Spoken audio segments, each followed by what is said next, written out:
Assalamu alaikum aspirants. Welcome to our next lecture of international law. So the next topic of our today's video lecture is Article 38 of the Statute of International Court of Justice. First of all, we will be discussing the outline of our today's topic, which is Article 38 of the Statute of International Court of Justice. In outline, we will be discussing the Statute of International Court of Justice, then the Article 38 of Statute of the International Court of Justice, then the primary sources of international law, then the subsidiary sources of international law, then the order of use of sources of international law, and in the end, we will be discussing international soft law. So coming over to our first topic from the outline, which is Statute of International Court of Justice. First of all, the definition. The Statute of International Court of Justice is an integral part of the United Nations Charter as specified by Chapter 14 of United Nations Charter, which established the International Court of Justice. It was signed on 26 June 1945. The location was San Francisco, United States. It got effective on 24th October of 1945. Signatories were 50 states, parties were 193 states, and it was in 5 languages, which is Chinese, French, Russian, English, and Spanish. Now coming over to the structure of Statute of International Court of Justice. The statute has 5 chapters and 70 articles. The statute begins with Article 1 proclaiming the International Court of Justice established by the Charter of the United Nations as the principal judicial organ of the United Nations shall be constituted and shall function in accordance with the provision of the present statute. Now coming over to our next heading, which is Article 38 of the Statute of International Court of Justice. Article 38 of the Statute of International Court of Justice sets out the sources of the international law that the ICJ must consider in its judicial decision making. These sources are international conventions, whether general or particular, establishing rules expressly recognized by the contesting states. Then the international custom as evidence of a general practice accepted as law. Then the general principles of law recognized by civilized nations, subject to the provision of Article 59, judicial decisions and the teachings of most highly qualified publicists of various nations as subsidiary means for the determination of rules of law. These sources, known as the Hague sources, are considered to be the primary source of international law, and the ICJ is required to consider them in interpreting and applying international law in disputes brought before it. The ICJ has also recognized that other sources such as the United Nations Charter may be considered as supplementary means for determining the rules of law. Now coming over to the primary sources of international law. The primary sources of international law are those sources that are considered to be the foundation of international law and the basis for the creation and application of international legal norms. They are also called direct sources of international law, which means binding in nature. The primary sources of international law are treaties and conventions, customary international law, and general principles of law. Now coming over to the first, which is treaty and conventions. In the modern period, international treaties are the most important source of international law. International treaties and conventions are also known as primary legislation or agreements between states that establish legal binding rules and obligations. According to the Article 2 of the Vienna Convention on the Law of the Treaty 1969, a treaty is an agreement whereby 2 or more states establish or seek to establish a relationship between them governed by international law. Examples include the United Nations Charter, the Geneva Convention, and the Convention on the Law of Sea. Now coming over to the types of international treaties. International treaties may be of 2 types. The first is law-making treaties, and number second is treaty contract. Now we will be discussing our first type of treaties, which is lawmaking treaties. The provision of lawmaking treaties are directly the source of international law. It performs the same function in the international field as legislation does in the state field. These are the means through which international law can be adopted in accordance with time and circumstances. It further divides into two types: treaties that gives law of universal nature. United Nations Charter is the best example of such type of treaties. And the second one is treaties that give general principles. The 1958 and 1960 Geneva Conventions on the Law of Sea and the Vienna Convention on the Law of Treaties 1969 are good examples of such types of treaties.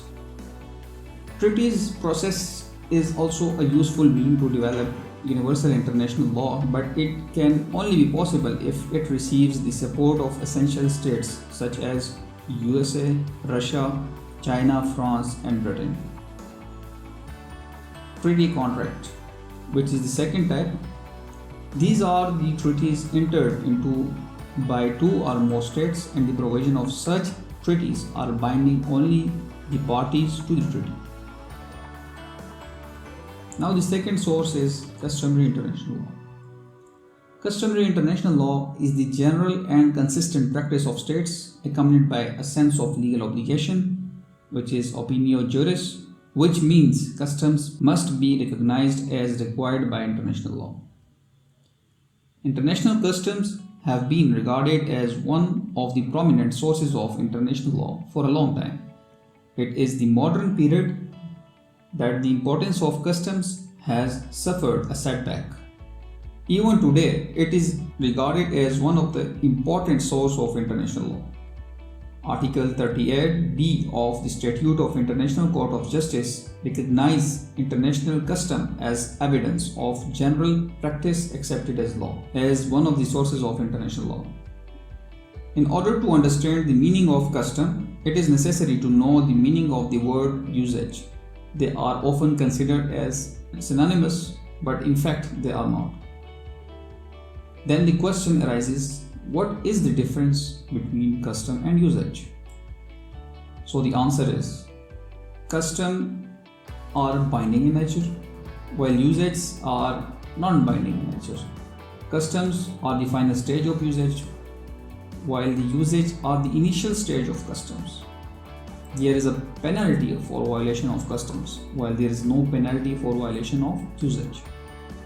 In the words of Stark, usage represents the twilight stage of custom.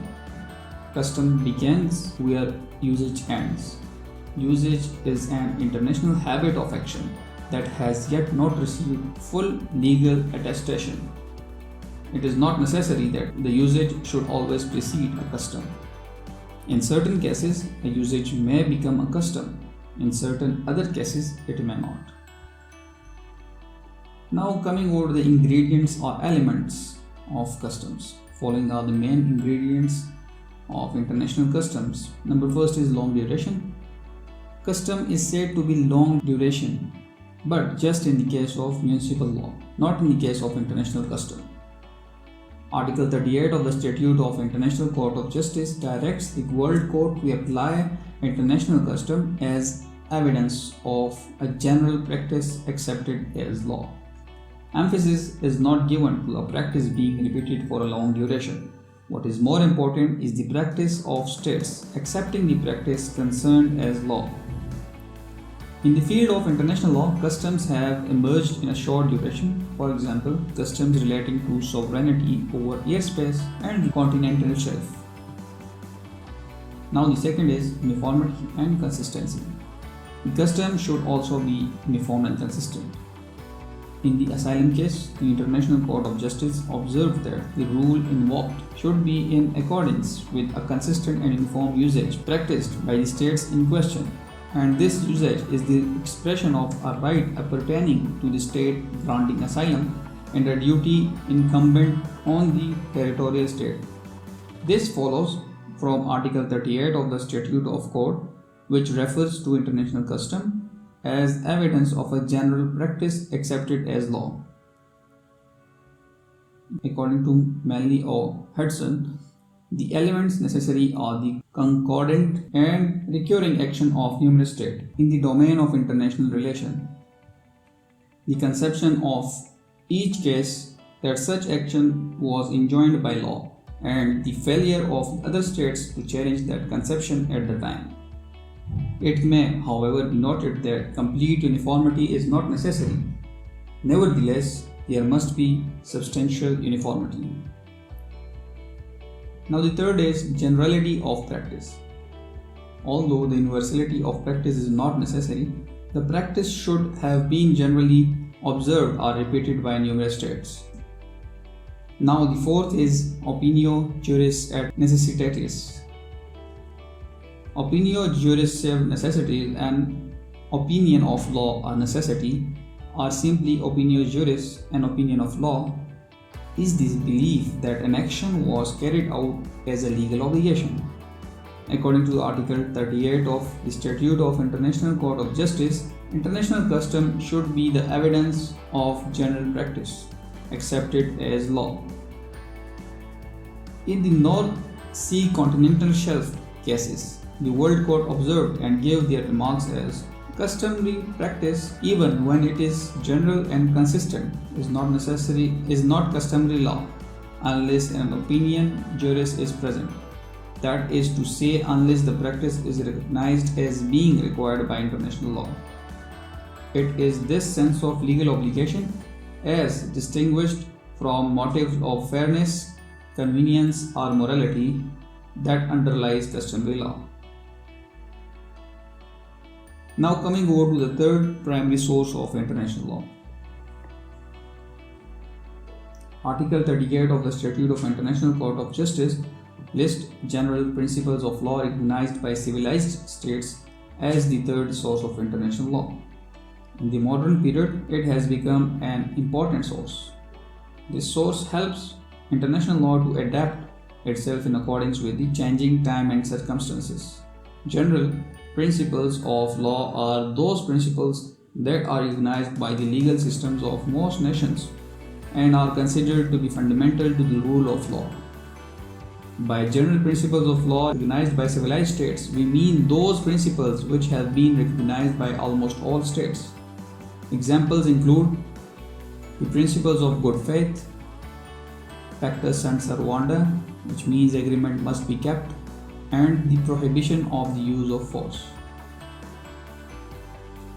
Now, important cases. Following are some of the important cases relating to the general principles of law recognized by civilized states. Regina v. Cain. In this case, the court ruled that international law is based on justice, equality, and conscience, which have been accepted by the long practices of states. United States v. Schooner. In this case, Justice Story of the United States of America ruled that international law should be based on the general principles of law recognized by civilized states. He was given a decision relating to abolition of system of slavery. Mavromethius Palestine concession case. In this case, the court applied the general principle of subrogation. Barcelona traction case. Preliminary obligation. In this case, International Court of Justice applied the principle of estoppel. Now coming over to the subsidiary sources of international law. These are also called indirect sources of international law, which means non-binding in nature. Besides the above sources of international law, the following are some of other subsidiary sources of international law, in which the judicial decision and scholarly writings, international committee, state paper, state guidance for their officers, and reason. Now, first of all, judicial decision and scholarly writings. The decisions of international court and tribunal, as well as the writing of the prominent international legal scholars, are also considered to be a primary source of international law.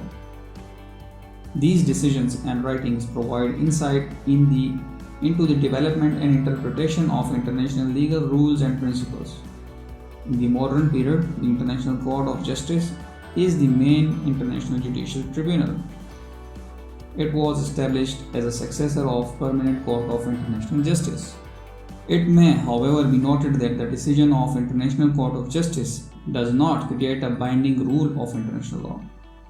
Article 59 of the Statute of International Court of Justice makes it clear that the decision of the court will have no binding force except between the parties and in respect of that particular case. Now the second is International Comity. The mutual relations of nations are based on the principle of comity. In other words, when a state behaves in a particular way with other states, the latter has also to behave in the same way. According to Professor Oppenheim, International Comity has helped in the development of international law. Now the state papers. In the modern period, almost all the civilized states have diplomatic relations with each other. They send letters to each other for mutual interests. These letters are sometimes published. A study of these letters sometimes reveals that certain principles are repeatedly followed by states in their mutual communication. Sometimes these states' papers help in the solution of conflict and controversy. Now the state guidance for their officers. It is the most seen that a number of matters of the governments of respective states are resolved on the advice of their legal advisors. These advices are also therefore sometimes treated as source of international law. Last one is the reason. Reason have occupied a special position in all ages. In the modern period also it occupies an important place. It has performed a special role in the development of international law. Whenever there is no rule of international law to guide the court, the matter is resolved on the basis of reason. By reason, we mean the judicial reason through which principles are discovered to face new situations, which are considered valid for the jurist. When there is no treaty or particular rule or international law to resolve any question, the court applies judicial reason.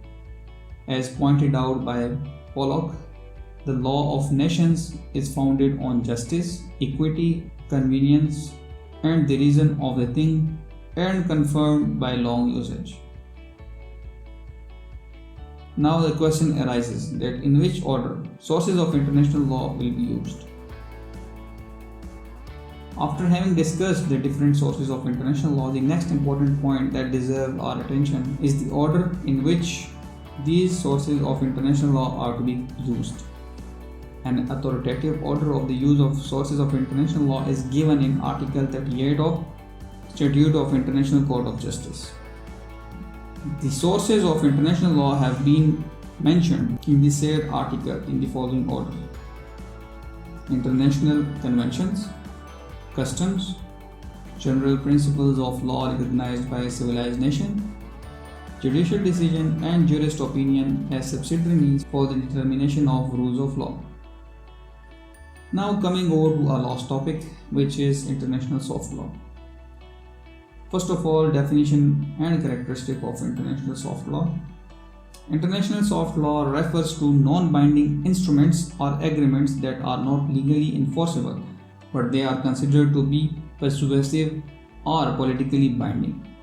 International soft law can take various forms, such as recommendations, guidelines, codes of conduct, or principles.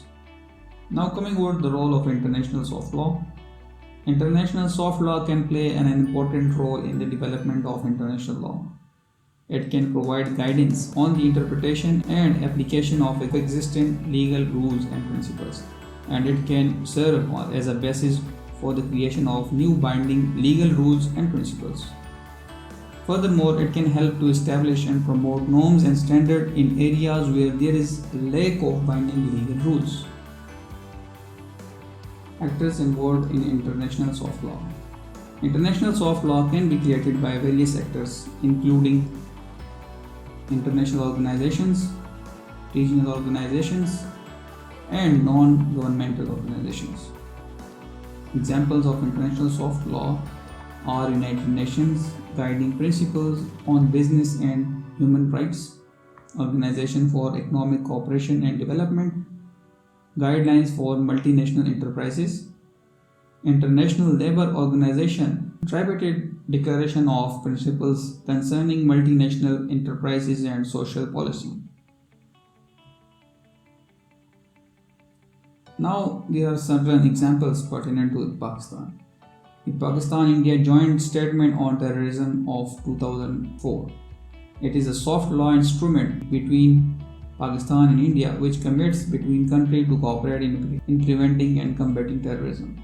This statement served as a framework for dialogue and cooperation between the two countries on the issue of terrorism. The SAARC's Regional Convention on Suppression of Terrorism. It is a soft law instrument adopted by South Asian Association for Regional Cooperation (SAARC) in 1987. This convention provides a framework for cooperation and coordination among SAARC members in the fight against terrorism. Pakistan is a member of the SAARC and a party to this convention. Now there are certain criticism and supporters of international soft law.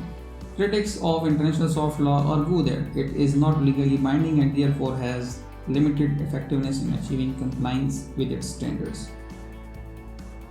Supporters of international soft law argue that it can be effective in promoting compliance and cooperation by providing a framework for dialogue and by encouraging states and other actors to adopt specific standards and best practices. Now coming over to the conclusion of international soft law. International soft law plays an important role in international law. It serves as a guide and a framework for dialogue and encourages states and other actors to adopt specific standards and best practices. With this, I come over to the end of my today's topic. Thank you for watching. Like and subscribe our channel so that you can get new updates regarding CSS materials, especially now the international law series is going on. It will be especially according to the syllabus of CSS. I thank you all.